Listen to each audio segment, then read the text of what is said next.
क्या आप जानते हैं कोलगेट की कहानी? कोलगेट एक व्यक्ति का नाम है।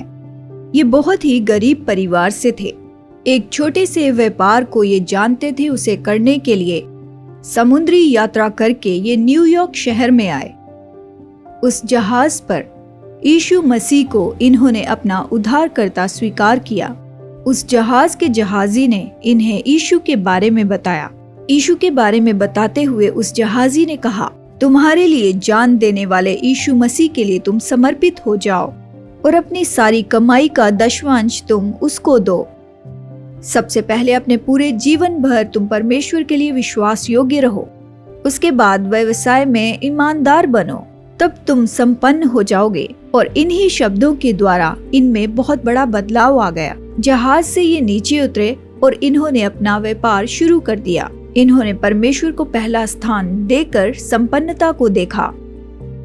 परमेश्वर को ईमानदारी से 10वां देकर अपनी कंपनी को संपन्न होते हुए देखने वाले कोलगेट ने एक समय में एक ऐसा निर्णय लिया कि मैं परमेश्वर को एक भाग नहीं दूंगा, बल्कि मैं उसे अपना पार्टनर बनाऊंगा। इस तरह से आधी कमाई देना शुरू किया।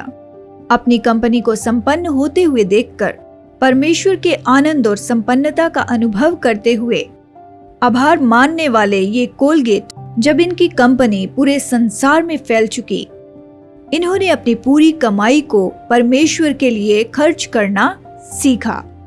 केवल इतना ही नहीं, अपनी मृत्यु के समय अपनी सारी संपत्ति प्रभु की सेवकाई के लिए लिखकर मर गए। तो इनकी मृत्यु के कई सालों बाद भी इनकी शुरू की गई कोलगेट कंपनी पूरे संसार में फैलती चली गई। परमेश्वर को दें, परमेश्वर आपके जीवन में महान आशीषें लाएगा। सारे 10वां भंडार में ले आओ कि मेरे भवन में भोजन वस्तु रहे। सेनाओं का यहोवा ये कहता है कि ऐसा करके मुझे परखो कि मैं आकाश के झरोखे तुम्हारे लिए खोलकर तुम्हारे ऊपर आशीष की वर्षा करता हूँ कि नहीं, कि जगह काफी ना होगी।